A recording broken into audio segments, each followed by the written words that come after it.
I introduced myself at the top, but I'll say it one more time. I'm Molly Ford, pronouns are she, her. I'm the Director of Education and Organizing with the Civic Center. The Civic Center is a national, nonpartisan organization that supports high school voter reg across the country.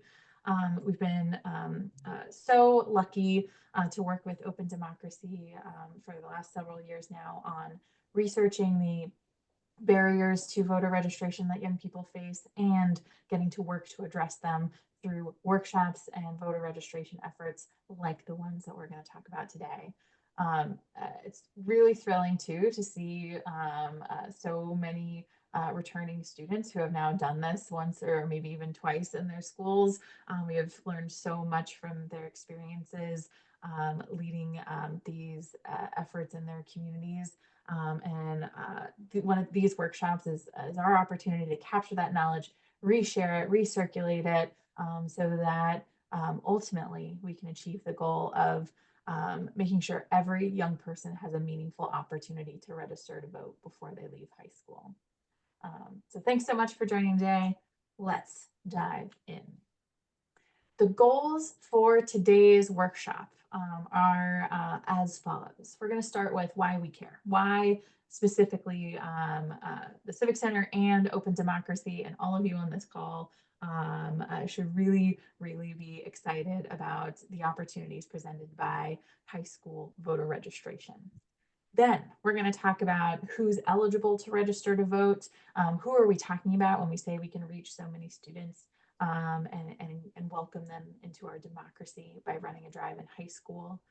We'll learn from the seasoned pros on the call. What are some of the best practices for running a drive in your high school? We'll give you an overview of how you can get support from Open Democracy and from the Civic Center to develop the team and the timeline and get the free materials and resources that you need to make sure a voter registration drive in your community is a success. This sounds like the call everyone signed up for. Is this everyone logged on to the correct Zoom? Yes, this is what we're in for. Beautiful, beautiful. Okay, with that, I want to start with a little bit of background about what's the national landscape for youth voter registration today. I gotta say, the results aren't great. Young people are registered at much lower rates than older Americans. This graph you see in front of you, we see that for on average, all adults are registered to vote at around 60, 70%, 65, 70%. Our oldest generations of Americans, 45 plus year olds, are in the 70, 75% range. Meanwhile, 18 and 19-year-olds are newly minted young people, are newly minted adults, the ones that we want to welcome into our democracy, the ones we're really excited to help develop a culture of civic engagement. We know that if young people are registered to vote and vote for the first time at a really young age, they're more likely to engage in civic life in all kinds of ways. Unfortunately, our 18 and 19-year-olds are registered at way lower rates, in many cases, half the rates of older Americans. They hover around 40%, give or take. You can also see that they spike wildly. Registration rates of 18 and 19-year-olds varies a lot. Usually the biggest spikes are around presidential election years. So there's also this issue of every election is really important. Decisions are being made that affect young people's lives in every election. And yet we see that there's not a tremendous amount of excitement and enthusiasm and systemic opportunity to make sure that young people are registered. And there's a huge missed opportunity here. If we make sure that young people are registered at an early age, they're more likely to get civically involved by volunteering, by learning about issues that matter to them, by helping other people register to vote. If we can tackle this issue, if we can address this issue, then we know that we can really strengthen our democracy from the ground up. A quick pop quiz. In New Hampshire, about 17,000 people turn 18 every single year. I want you to think about this question and drop your answer in the chat. What percentage do you think were registered to vote in time for the 2024 election? If you had to guess, if 17,000 people turn 18 every year in New Hampshire, what percentage of them were registered in time for the 2024 election? Was it A, under 20%, B, 20 to 40, or C, above 40? B, A, B, A. Anybody else? Any takers? What do you think? A, B, or C?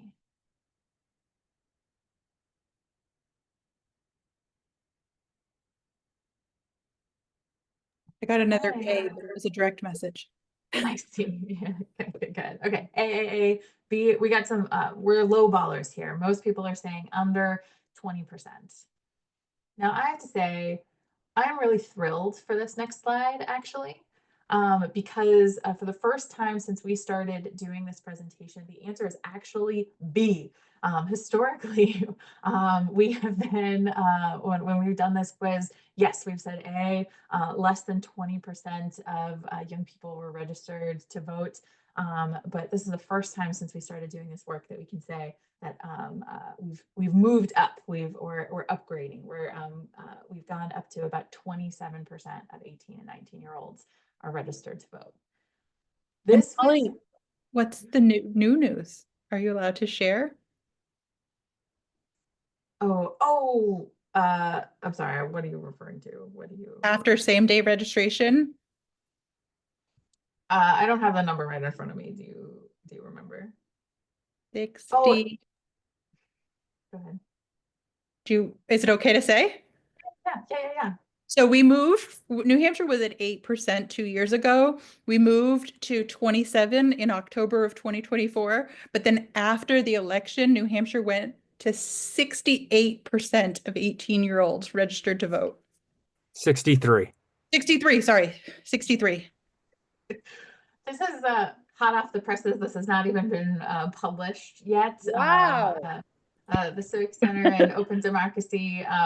It takes a few months after elections for us to get like the data from the Secretary of State's office, and so it was really, this is like within the last week we finally got this info. So it's huge. It is transformative. Like this kind of work, we know that judging by the enthusiasm here, we know that young people really care about engaging in their democracy. This is not because young people are apathetic. When we provide easy ways and when we provide the support that they need in order to register to vote, they will. And they will turn out. 83% of New Hampshire 18-year-olds who registered to vote turned out in the 2022 midterms.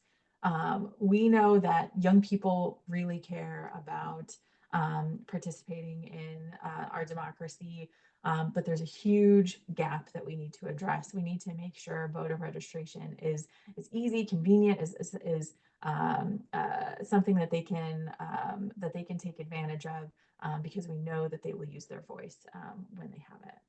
And I can tell you that Portsmouth, the Bourne family is responsible for that Portsmouth number.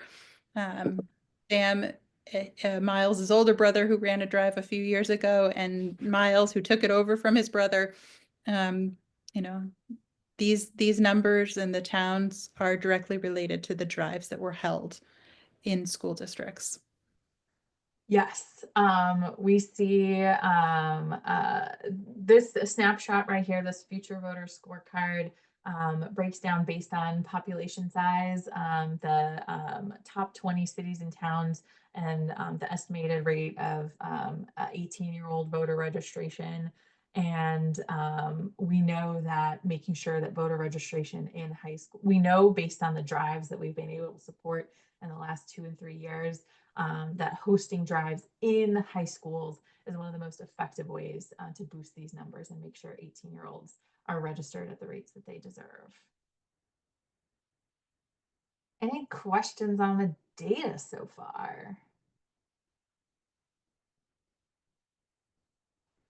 Oh yeah, Olivia posted in the chat over our last like 2.5 years of working together.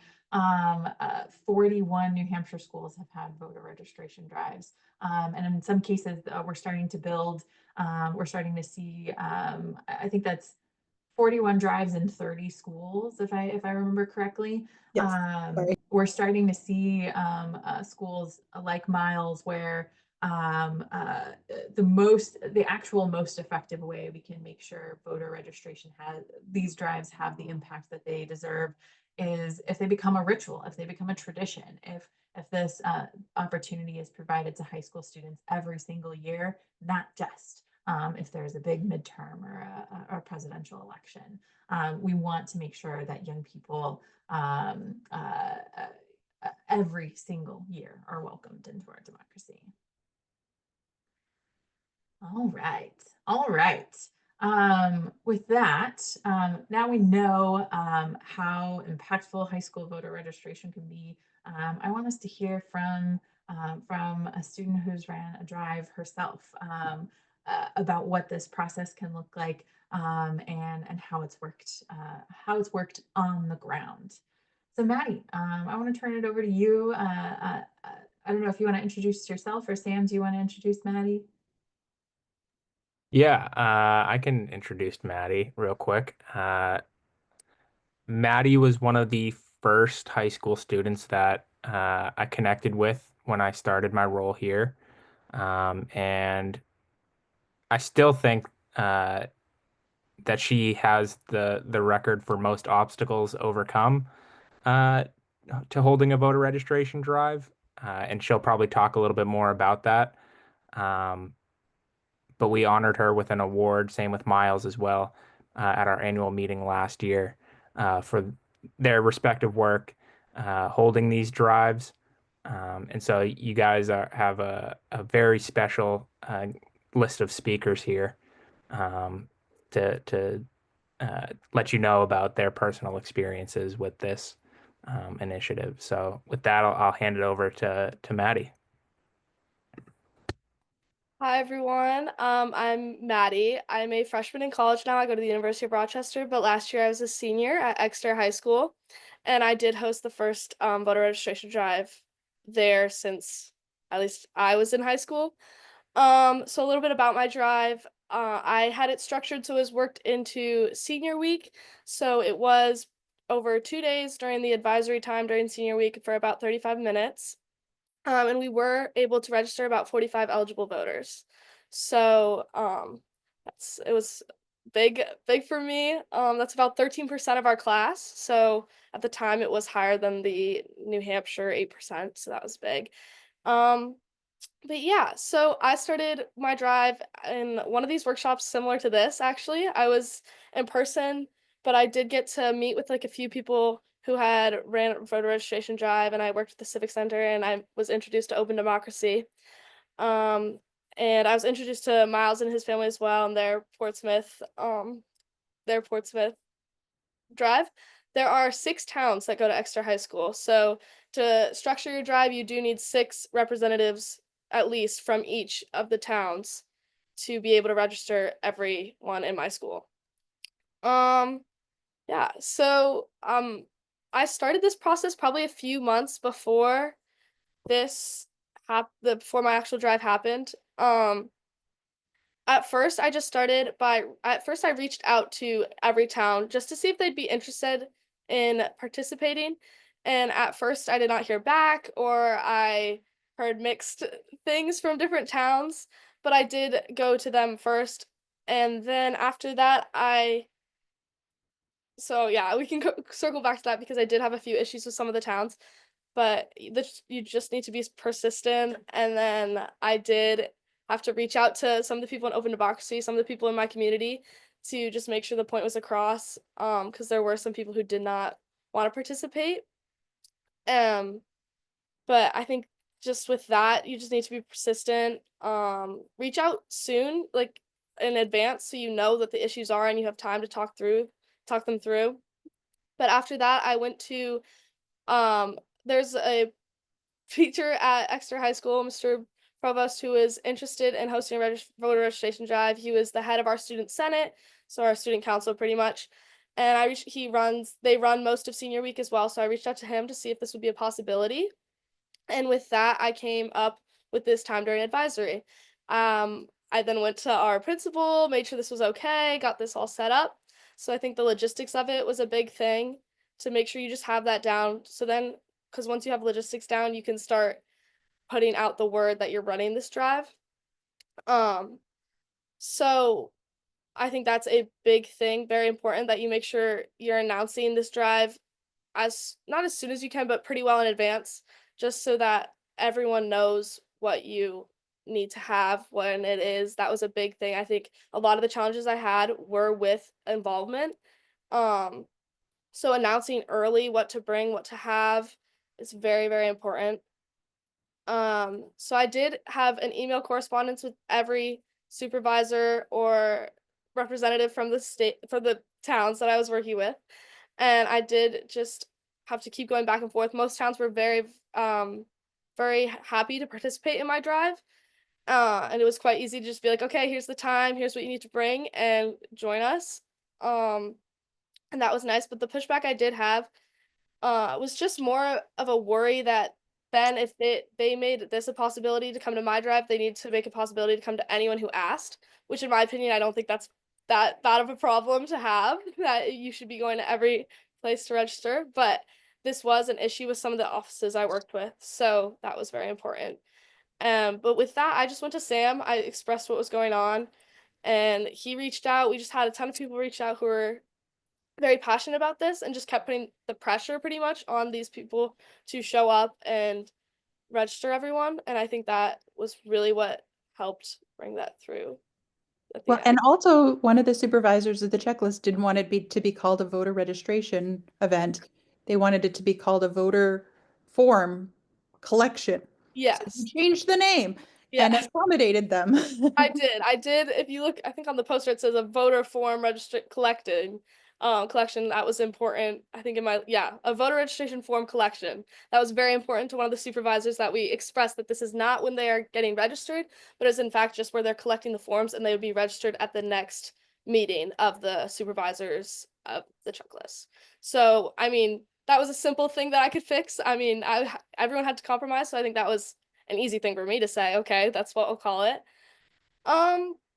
But yeah, what was successful with my drive is the support I had at EHS and the support I had with Open Democracy, with the people in the Exeter community.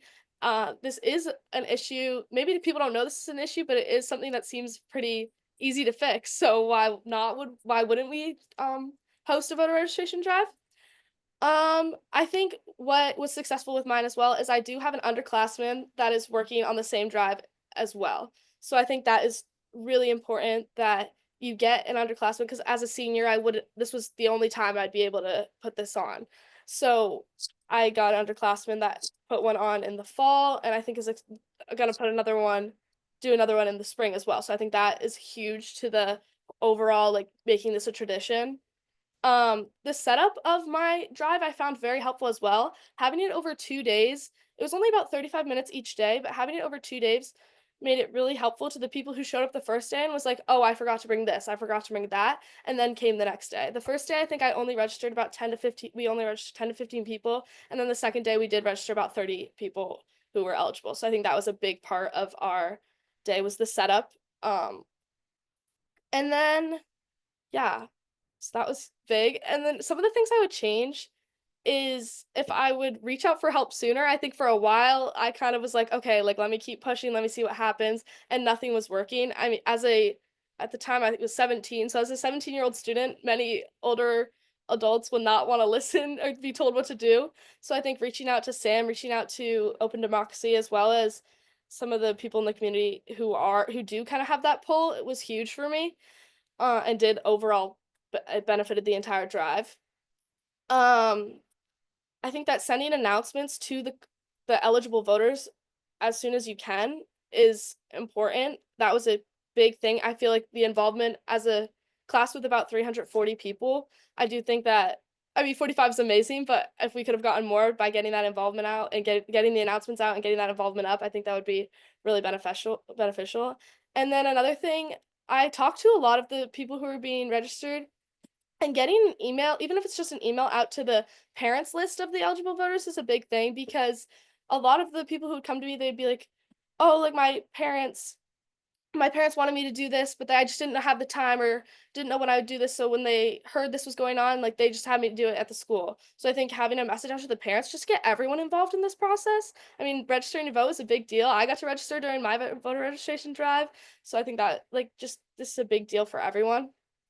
And then another thing is, which I think Molly will talk with you later, is the affidavits that you can sign if you don't have everything you need.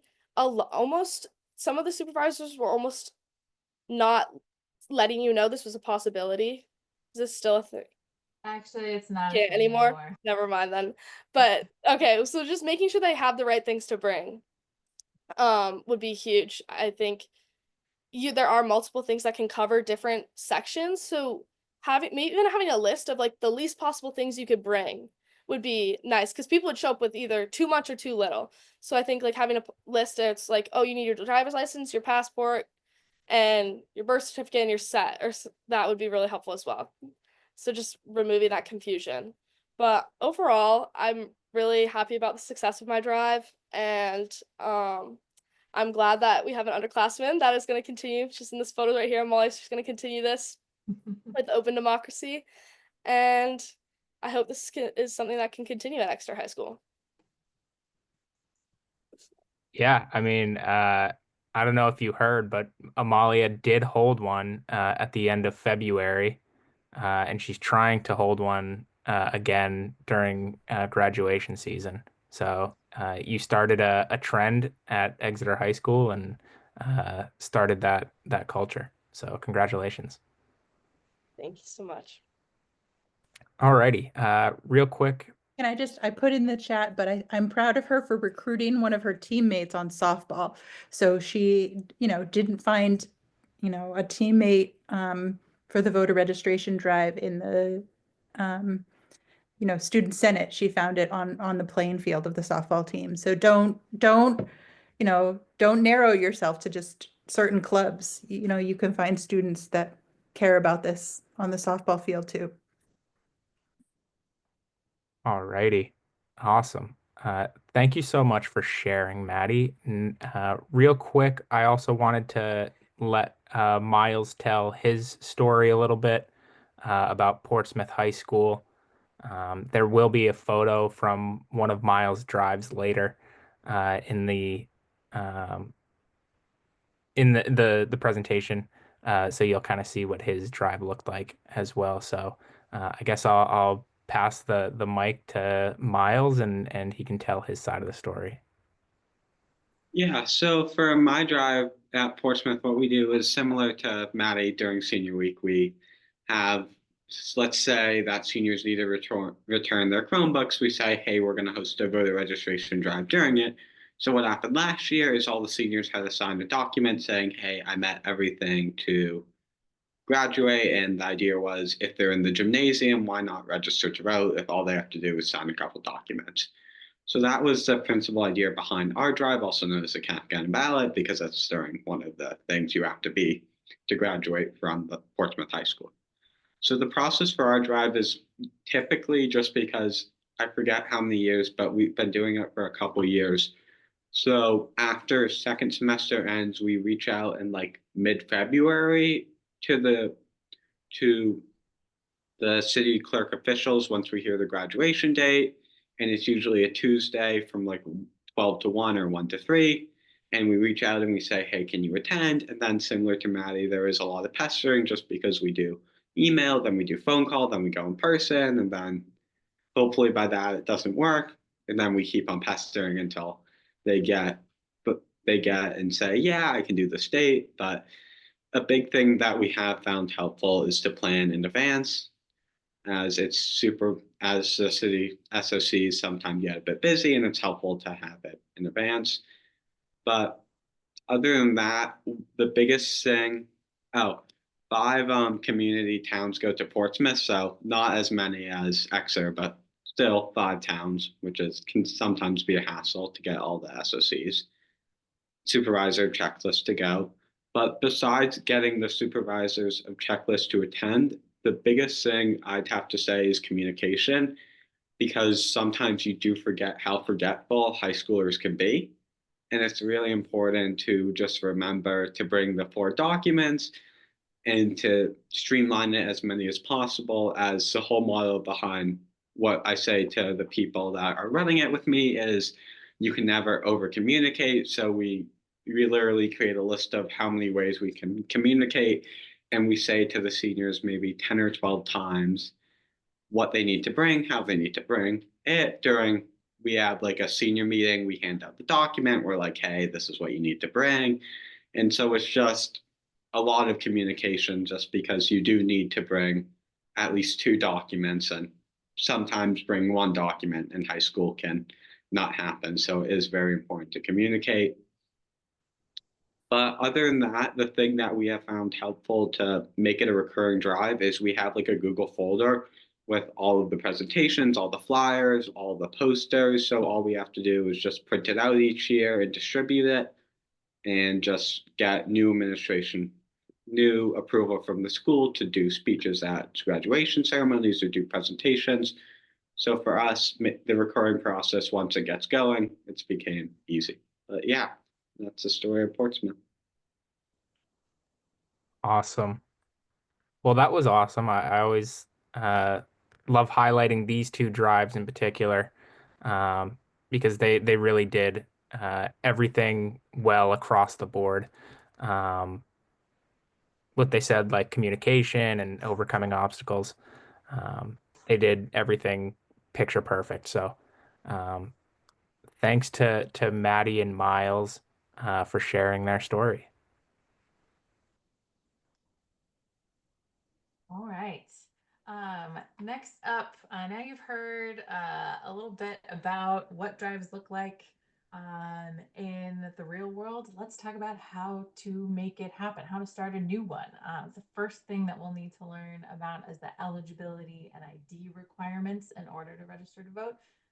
So I'm going to turn it over to Ellie to take us through. Okay, so this is some of the more technical stuff. First of all, the eligibility requirements. You have to be 18 years of age or older by the election day. So for example, I'm 17 right now, but by the next election, I will be 18. So I am all set to register. You also need to be a United States citizen, or yes, you have to be a United States citizen, sorry. And then you also have to be domiciled in the town or ward where you are seeking to vote. And that just means you have a permanent residence in the ward that you are trying to vote in. Next, these are some of the ID requirements. The 4 categories that you need to ID yourself in are age, identity, domicile, and citizenship. So there's a ton of documents that you can bring to verify this. Some of these, as you can see, take care of more than one of the categories. For example, a driver's license takes care of age and identity, and a passport takes care of age, identity, and citizenship. Birth certificate takes care of age and citizenship. Naturalization papers take care of age and citizenship. And then a vehicle registration or government issued check takes care of the domicile. The domicile is normally the kind of tougher one to get, but any tax document or vehicle registration will do for that. So I'll just draw a connection. Miles mentioned this, like it's a challenge to get teenagers to bring one piece of paper to school sometimes. It's very important to be able to, in order to register to vote, students have to bring at least 2 forms, at least 2 of these forms of ID or proofs, because not any one document proves all 4 of these criteria. So some common combinations are like driver's license and birth certificate, or driver's license and passport, because then you can kind of get bingo across the board. But one of the ways that at Portsmouth, they've been really effective at preparing students for this is to like in advance of the drive, have this or a similar list of all the ID options, so that students can go home, ask their parents where their original copy of their birth certificate is, in advance of the drive, and make sure they bring it on the day of. And I'll just say that, people are moving away from paper pay stubs, but your pay stub also counts if it has your address on it. And I know that there are like apps where people have their payphone app, that they can get their pay stub in. On also cell phone bills, has their address, because a lot of students don't have the utility bill, but they often have a cell phone bill. So cell phone bills is another way where students can pull some of those documents up on their phone too. Also, I wanted to add one thing as well is, at a high school, a high school in Southern New Hampshire mails the report cards to the students, and that will obviously have the student's name and address. So as long as there's a piece of mail with the student's name and the address where they're domiciled, that can be used as a form for domicile. Yeah, and then also one more thing I wanted to mention is Maddie kind of touched on it earlier, is the affidavit process. So I believe it was House Bill 1569 that said that you can no longer fill out an affidavit and it be valid. So I think that Sam or Olivia could go a little bit more in depth in this if they wanted. No, just this year, students need all the proofs. They have to prove all 4 categories, or they are not able to register to vote. So, so we just need to make sure people bring every piece of paper they can. All right, and then this is just how to register to vote. So once you have all of your documents, whether that is license or passport and passport, you can visit your town or city clerk's office and then visit the supervisor of the checklist. You could have a visit from the supervisor of the checklist, and they will take these documents. You add your signature and it should be all set. Also, for most elections, you can do same day registration. So you can go to the voting center and say, hi, I need to register to vote. And then you need to bring all of the documents that we just previously mentioned if you want to vote or register for same day, but then you can register right there and then vote and be all set.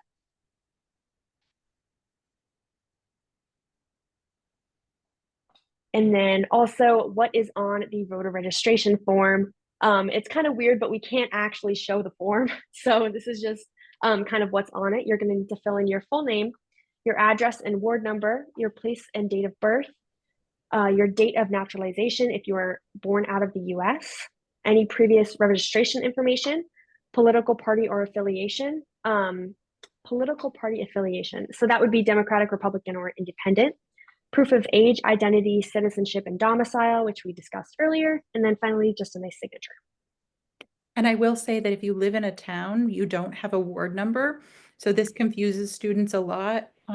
So only people who live in a city. So if you're doing a drive at Concord High, like Ellie did, or Portsmouth High, bringing those ward numbers is helpful for students. But if you live in a town, you don't have to worry about that. And in New Hampshire, you can't register independent. You have to register undeclared. You're not picking a party. So those are the choices that students have to pick. And we noticed that actually most of the students pick undeclared, but some students do pick a party. But they get some of them get tripped up by that question on the registration form.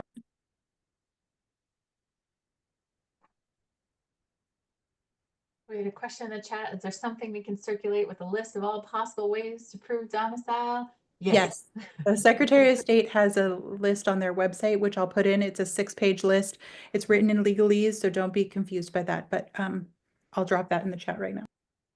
We also have a one-pager that kind of looks similar to the slide I just showed, that has kind of a grid of options. We can also distribute a handout that has the most common ones. And then the Secretary of State's list has every option. Yes, absolutely. Okay. Oh, Ellie, did you have anything else you wanted to add? I think I'm good. I think that was good for me.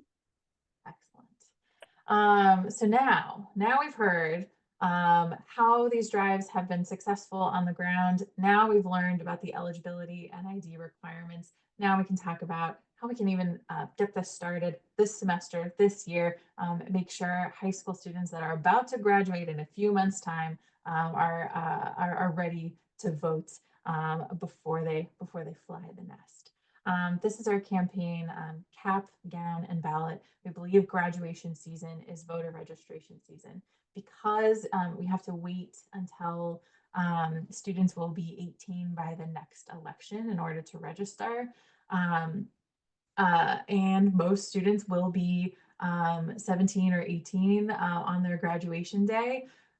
Hosting a voter registration drive towards the end of the academic year provides a really helpful opportunity for those students to put in all their paperwork, to fill out the voter registration application before they move on, before they go on to college, before we lose this opportunity. Because once you leave high school, there's not a guarantee that students will be offered another opportunity to register. 40% of high school students don't go on to college, where the vast majority of voter registration activities take place. And so hosting a drive in high school is one of the best and most equitable and most efficient ways we can make sure everyone gets this opportunity. Bonus, starting this year, teens who run voter registration, or who support voter registration drives in their schools, can be eligible for a $150 gift card. This is a campaign that the Civic Center is running. Basically, we can offer $150 gift cards to students who support voter registration or voter education events in their schools. It's eligible for up to 3 students per school, or if like a class or a club is going to work together on it as a project, we can give up to $450 for like a club activity. So we'll give more details on that as we go, but this is a huge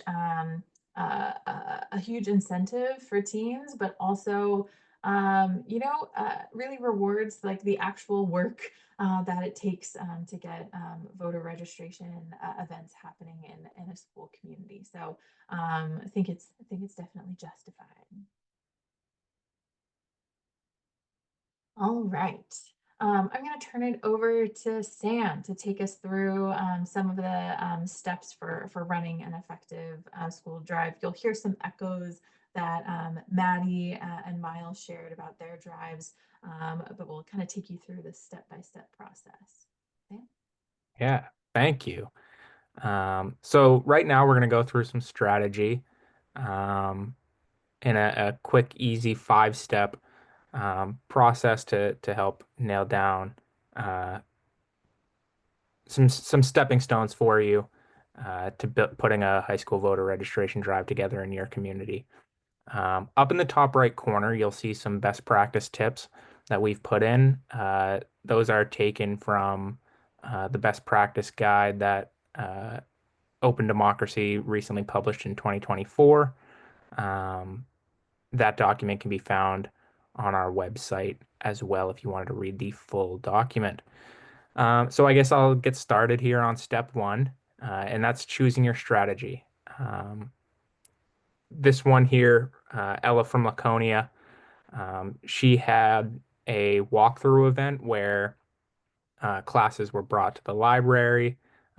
There were some voter education elements embedded through it, and the students could register right there behind her. This was held in, like I said, her library.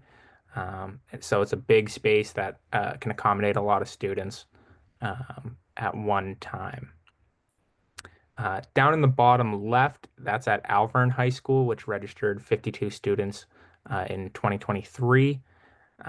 This was a tabling event that they held where they invite a supervisor of the checklist on a given day. Students are made aware that this event is happening. Like Miles said, communication is always key.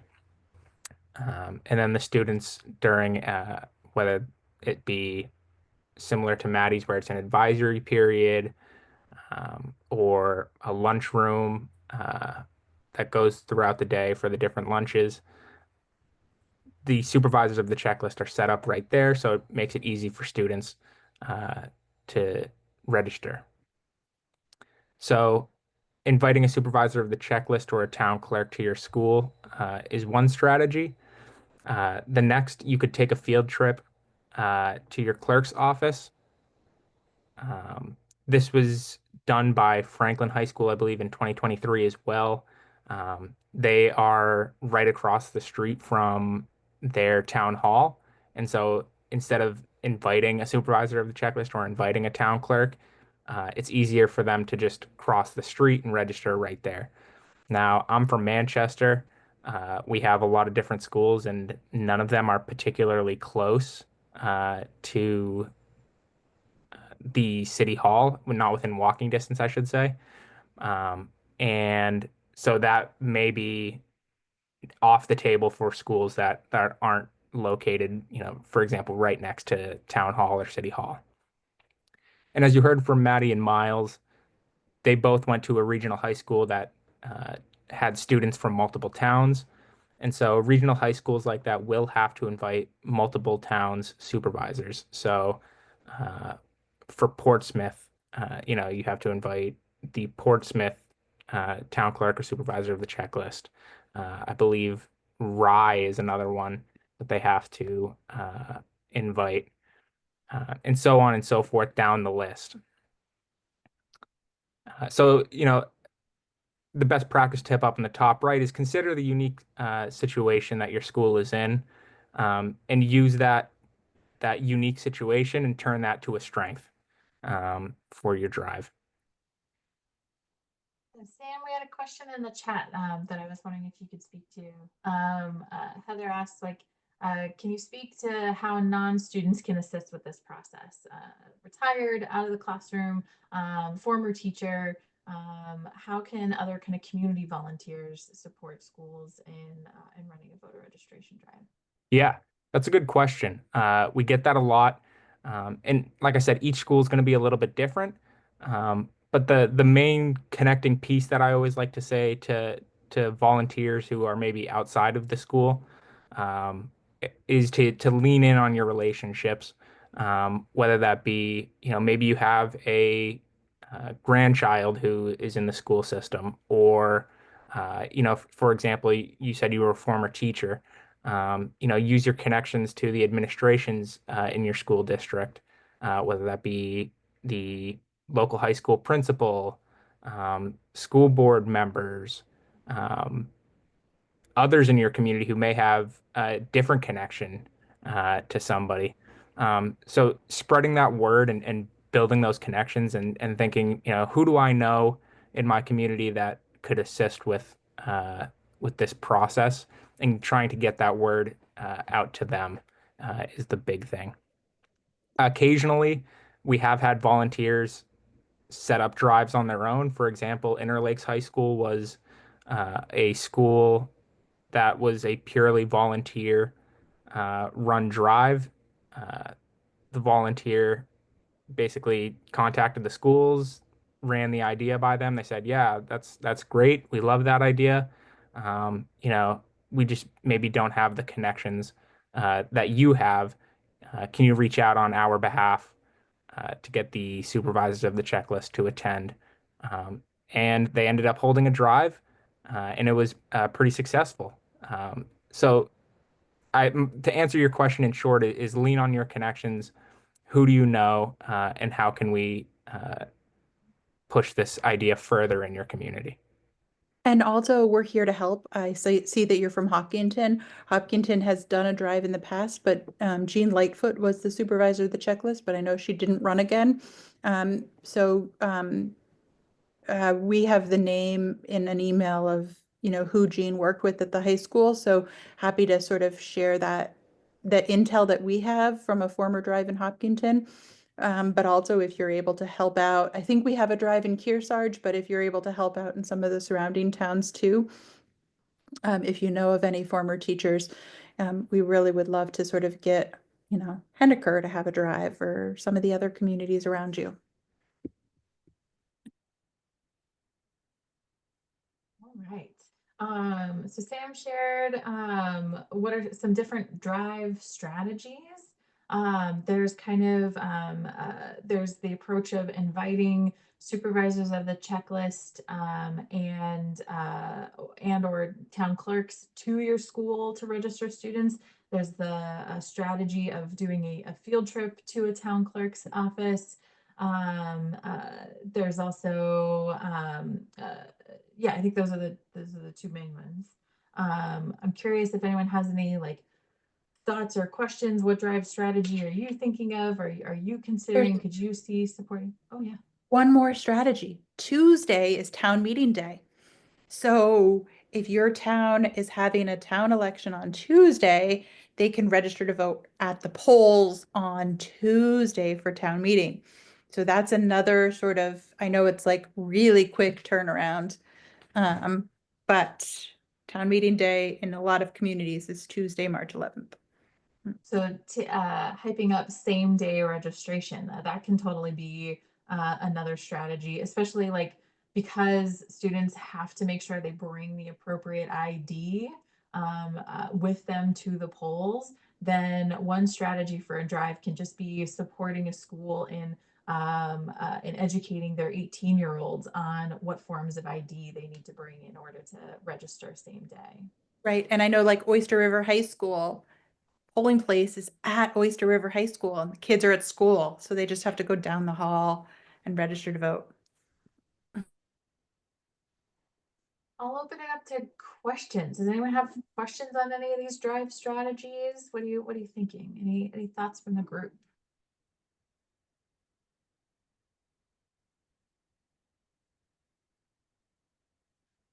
Right, all right. Moving on ahead. Sam. Alrighty. So we're going to head to step 2 here, and that's picking a date, time, or location, and location, I should say, not or. Consider your school and election calendars. Like Olivia said, town meeting day for a lot of towns is right around the corner on March 11th. And so you may not have the time to put on a full-on voter registration drive, but you can support some GOTV efforts and spread the word to high schools and say, we have town meeting day coming up. I just wanted to make sure that you guys are passing that word along to any eligible students who may want to register. So like I said, consider your school and election calendars. And the best practice tip as well, attach your drive to an event that a lot of seniors and juniors attend. I know Miles last year got a couple juniors to register because they were going to be 18 by the November election was the next election for that. And so some juniors are even able to register. So think of an event that a lot of seniors and juniors attend. The drive that just happened at Exeter in February was attached towards their winter carnival. And so a lot of seniors and juniors have high attendance rates those days because, it's maybe less classwork and maybe, an assembly or two. And, it's a great time for them. And so once you pick your date, time, and location, you can connect with your clerk's office or supervisors of the checklist to make sure that it works with their schedule. Supervisors of the checklist are a lot of times have full-time jobs. And so, it's always best to make sure that they are able to attend because they are going to be the ones registering the students. Without them, none of this would be possible. I'll add to piggyback off of the third drive strategy of encouraging same day registration at a town meeting. once this election, the Tuesday town meeting passes, a whole new batch of young people are eligible to register to vote because a new election is coming up. So, in fact, one thing that you can do, if there are students or schools that you can support through same day registration, even this week or Monday, you can build on that relationship and plan a larger drive later in the school year when a whole new batch of students are eligible to register. Alrighty, step 3 is building your team. This is a look at the team that we had assembled at a drive at Manchester West. On the right are 2 students who I connected with at West High School. In the direct center is a town official that was able to attend, or a city official, I should say, Manchester. And then on the 2 on the left are myself and our high school voter registration fellow, Charlie, who helped attend and set up this drive as well. So that was the team at Manchester West. There was a few others who aren't in the photo as well. Mr. Morse was the teacher there as well, and Mr. White, the administrator, were behind the camera taking the photo here. Without them, it wouldn't have been possible. And so, first up, you're going to have your town or city clerk's office or supervisors of the checklist attend. Like I said in the previous slide, without them, we really can't do anything except spread the word about what they need to register. And so making sure that they are able to attend is paramount to the success of these drives. Next, you're going to have an educator or an administrator on your team. This way, they have the keys to the building, I like to say, right? So if you need to get in there early for setup, or they need to know where the tables are, can help publicize as well to their classes. They are a key element. Next is students. And as you see the best practice tip up in the top right, student-led drives tend to have the highest success rates. If you can think back to when you were a teenager, sometimes you didn't want to do what adults said that you should do, right? You want to kind of pave your own path. And so having a student involved like Miles or Maddie or Ellie can really help boost the success rate of these, because instead of saying, me or Olivia or Molly or yourself saying, you should really register to vote, it's really important. Students don't always resonate with that message. Where if a student, their friend, a peer, a classmate comes up to them and says, we should really think about registering to vote, that's a little bit of a different message hitting their ears, right? They're like, oh, my friend wants to do this. I want to do what my friends do. So yeah, let's get a high school voter registration drive going and register as many of our peers as we can. Next up would be parents, are another key one. I know, again, Miles said this, and Maddie, I keep hammering home their points because they really did do everything so well. They mentioned that parents sometimes are the ones in control of these documents that students need. Whether it be they know where their birth certificate is or their passport. Students don't always have the ability to get these. They could be in a safe somewhere and they don't know the code, et cetera, et cetera. And so letting parents know that this is happening and, being able to let them know to give their student the necessary documents is really important. And then obviously, not to be forgotten, our community volunteers. Like I said, you guys have some of the strongest connections to, whether that be a supervisor of the checklist, or you may be a retired teacher and have a good relationship in the local high school and can help spur this idea on them. You guys, I like to say, are the most flexible groups in these building the teams, because, like I said, you could be reaching out to a supervisor of the checklist. Maybe you have a grandchild who is interested in this type of stuff. You guys have your hands in a lot of different pots, and that can really help the success of these drives.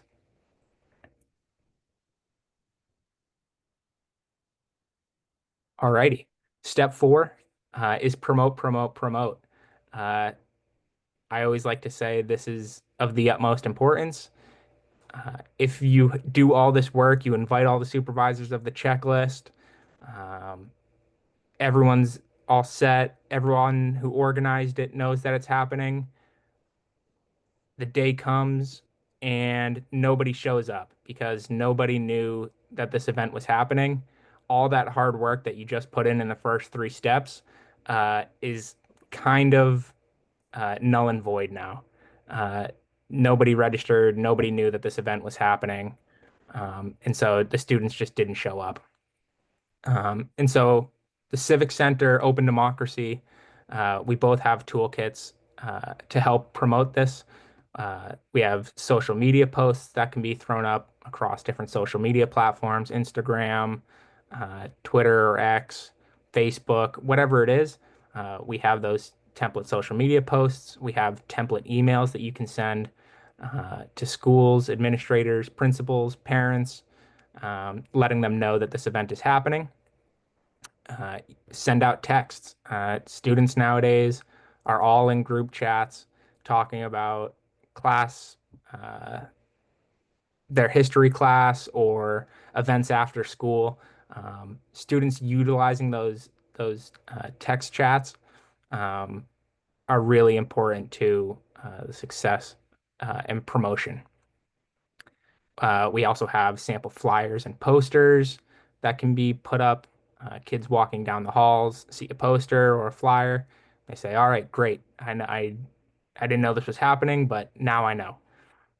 In-class announcements. I know Miles said that he did uh, like a speech at graduation, um, or a speech after class. Those in-class announcements can be a little bit more intimate, for a class of, say, 10, 20, 30 people, and help spread that word.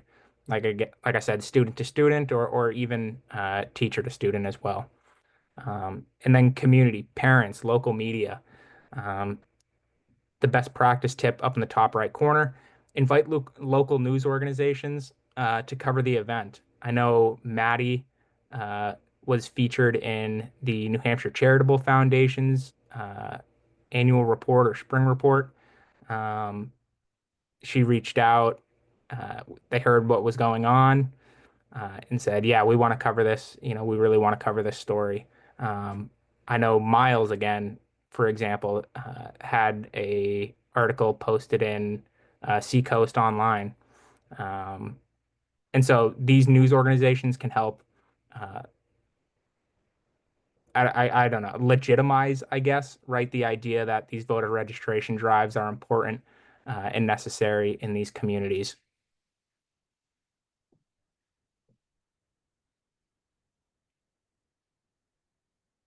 Uh, do you want to take this one, Molly? Sure. Sam mentioned that we have a bunch of digital resources that we can send to support voter registration efforts. There's also some physical resources that we can ship out for free to any school that's planning a voter registration drive. We call it a democracy in a box. And if I do say so myself, it's very cute. It has a bunch of the basic materials that anyone would need to run a drive, plus some bonus promotional materials that can help with that, getting the word out and building excitement for a drive.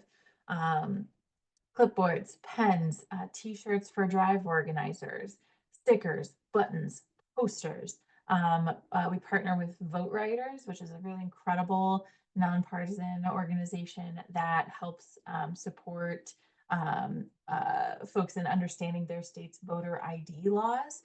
So it's a good like exit ticket. If a student just registered to vote, here you go. Here's how you know if you need to bring any IDs with you on the day of on the day when you go vote.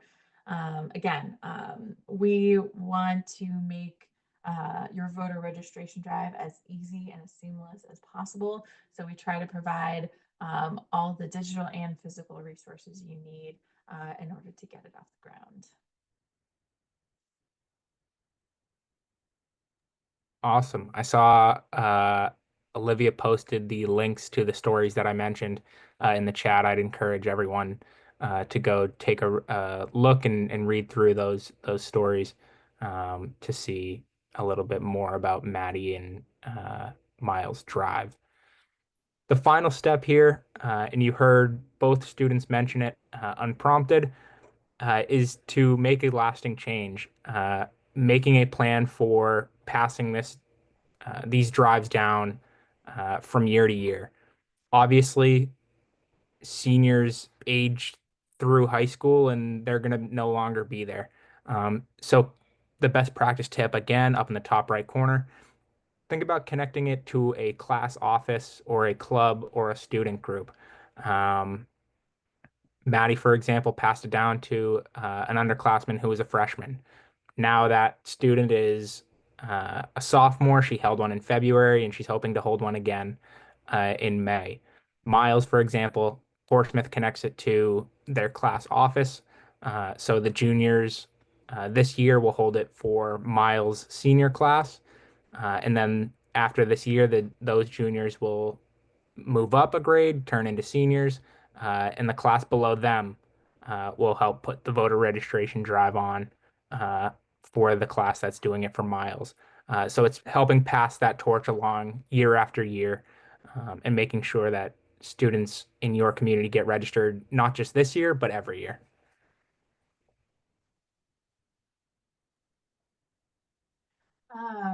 I mentioned earlier one really helpful recruitment tool. If you're thinking, I'm a volunteer, I want to get students engaged in this photo registration drive process, one thing that I encourage you to do is let students know that in addition to having this meaningful opportunity to engage their peers in this welcoming into democracy, in addition to getting to make an impact on their community, in addition to having a project and a volunteering opportunity that they can include on their resumes or college applications.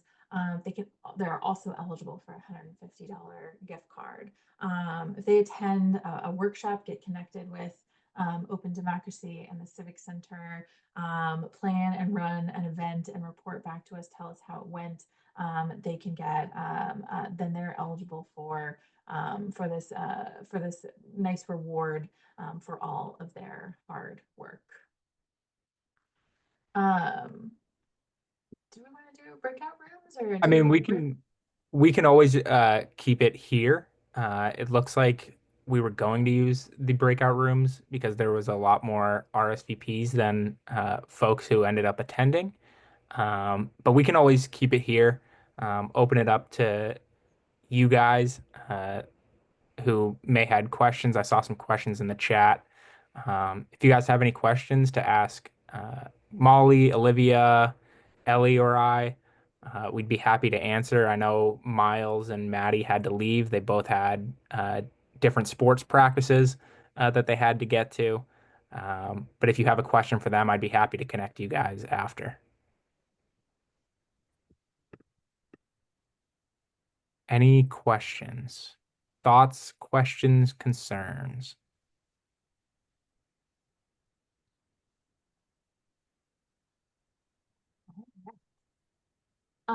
Well, then I'll say a couple of final notes. We have another workshop on March 23rd at 7 p.m. So if you're wondering about your first step for making a drive happen in a school community that you're connected to, then I would highly encourage you to help recruit a student or an educator from that school to attend our next workshop and hear firsthand how how a drive can take place in their community. We're also we can also send in follow up the slides and the recording of this workshop and the links to our best practices guides, so that you have all of the notes from today's call. Am I missing anything, Sam, Olivia? No, I think that sounds good to me. All right, folks. Thank you so much for joining. We're really excited to be in our third Calf Gown ballot season. We're hoping to continue to grow this effort and make voter registration a part of every student's high school experience. Thank you so much for joining us on this mission. Can I we'll just be in touch. Yeah. say one thing? I saw somebody was from Franconia, and I just want to say, we lost Victoria, but if we can get anything north of the Notch, I'd be so happy because all of our drives have been sort of south of the Lakes region. So I'm very excited to see some North Country faces. Awesome.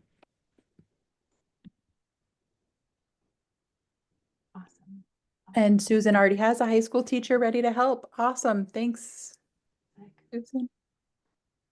That's awesome. Oh, and connections up north. Oh, 2 for 2. She's amazing.